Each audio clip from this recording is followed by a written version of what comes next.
Humble bookshelf brag.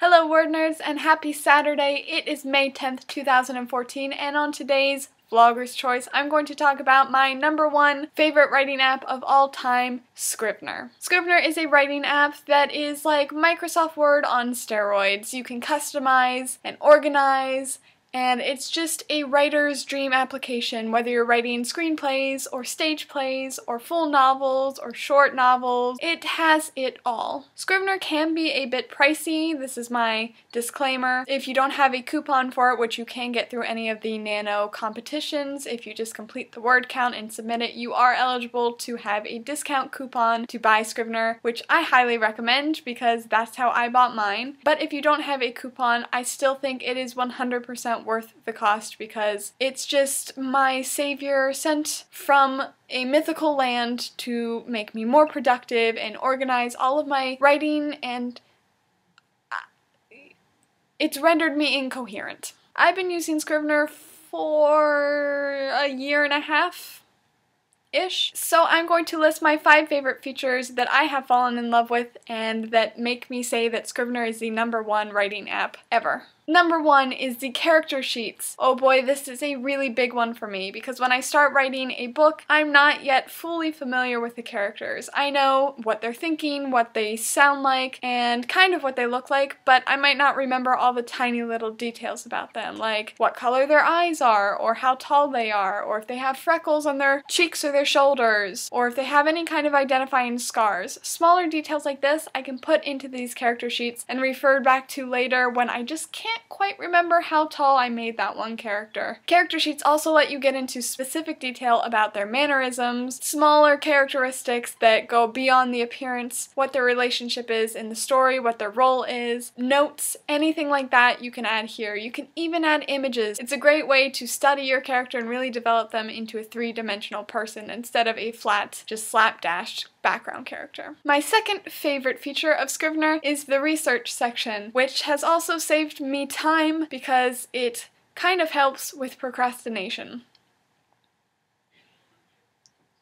To an extent. At the bottom of your Scrivener on the left-hand side, you have a research section where you can add research, go figure, that you've done about the book. So for me, I'm writing a series right now where I have a lot of psychology notes, anthropological notes, medical notes, what the symptoms are of organ failure, all of these detailed things that I would have to look up in advance before I start writing. I put them there because I don't want to have to leave the Scrivener window while I'm writing, and I can just click down at the bottom, refer to a note, and go back up and write it and make sure that everything I'm writing is accurate, detailed, and matches up to what I've researched.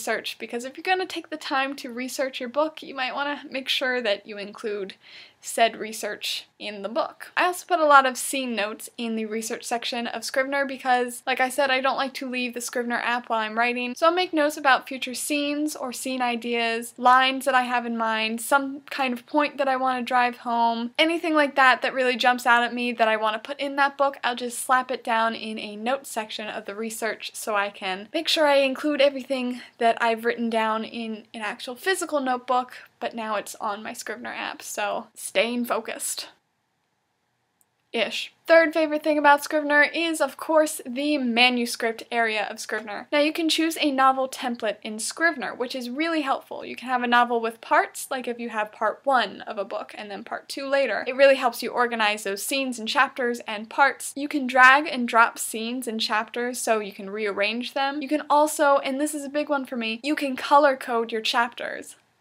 Huge nerd alert when it comes to color coding things because that is how I stay organized. I have a certain color for finalized draft, a color for very first draft, don't let anybody see it, and colors in the middle of 1 beta reader, 2 beta readers, 3 beta readers, editor, editor, finalized editor, and then finalized chapter. It turns into quite a rainbow as I'm editing. It is a sight to behold. The manuscript part of Scrivener is obviously my favorite because that's where I do all of my writing. And you will see the sidebar on the left side of the screen. The main center will be your actual manuscript where you will be writing everything, and you can view all of your chapters at once or just one chapter at a time. And then on the right side of your Scrivener page you have an area for an image, and then you have an area for notes, which is again really helpful because I don't want to exit Scrivener. If I close my Scrivener window to go and find something else, I might not open it again. Scrivener has a lot of things to make sure that you don't close it because everything is all in one, and man is that helpful. Scrivener favorite number 4, the storyboard. Before Scrivener, I made physical storyboards with note cards, push pins, and a bulletin board that I looked at and got upset that they were messy and not perfectly aligned, or that I spelled something wrong, and I was thinking to myself, there has to be an easier way to do this. Scrivener. Scrivener lets you make basically a note card for each chapter or scene that you write, and you can add a little paragraph or a sentence or two about what this scene is, summarize it, label it, give it a heading, and then you can kind of sit back, look at your storyboard, see if you need to rearrange anything, see if anything jumps out at you as being unnecessary that you might want to cut. It's a really good visual aid to help you see your story. And number 5, my favorite thing about Scrivener is the compile button.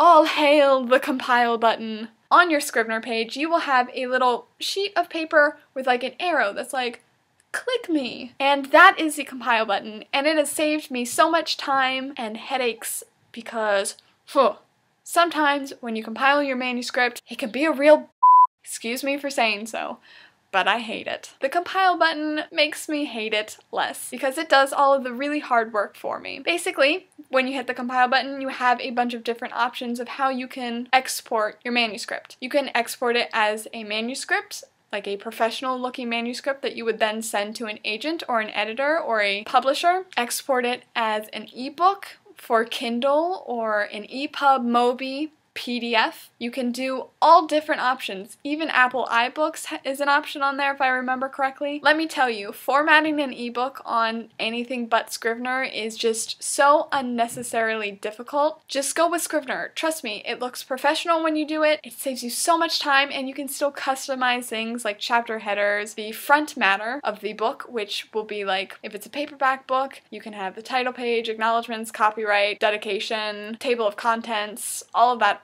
stuff, and you can have that added into your manuscript, and it just makes things so much easier. And don't you want it to be easier when you're formatting an ebook? Because I do, because God, ebook formatting.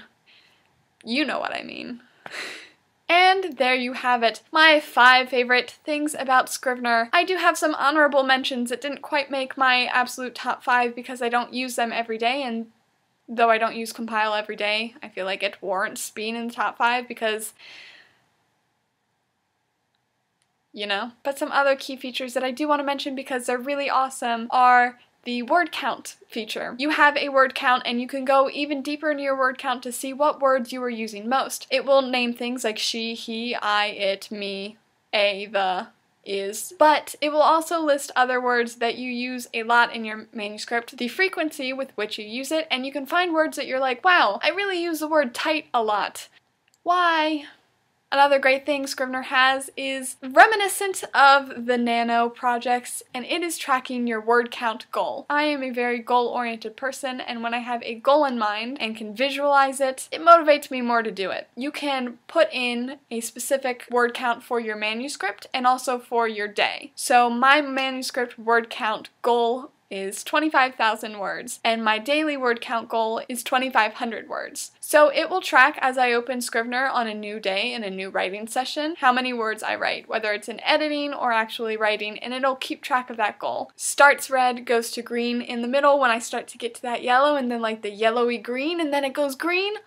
I get so excited because I know I'm getting close to the end of my manuscript word count, and boy is that a relief. The Scrivener app has the WordNerd seal of approval, and I am telling you hands down, it is worth the money whether you have a coupon code or you don't have a coupon code. It is my favorite thing to write in, and in fact the only thing I can really write in because everything else I just am not productive. But as soon as I open that Scrivener app, it's time to get down to business. So what apps do you guys use to write in? Is it just Microsoft Word, or do you have a different app that's similar to Scrivener? Let me know in the comments. I'd love to hear what you think. And if you're using Scrivener, what is your favorite part of it? I hope you guys will join us this Sunday, 7:30 p.m. Eastern Standard Time. We are having another live chat, this time about failure and rejection. It's a difficult thing we all go through as writers and creative types, and it's something that we wanted to address. Not about getting over rejection, because sometimes there is no getting over it. We are talking about dealing with it and accepting it and moving on, because that can be tough. Insecurities, I'm sure, will be talked about a lot because as a writer, we all have lots of insecurities. Like, how am I going to ever afford to live? That got too real. Until then, I love you nerds, and I will see you Sunday.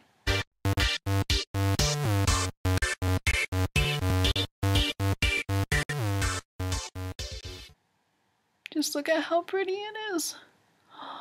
They're so organized. Look at all the tapes. I should do a bookshelf tour soon. Here's a mini bookshelf tour. There are my records and tapes, my Rolling Stone magazines and nylons, video games, oh, sing-alongs, DVDs, Disney movies. Oh my gosh. Other books. This should be exactly how I do my bookshelf tour. Starting a new trend. Just kidding.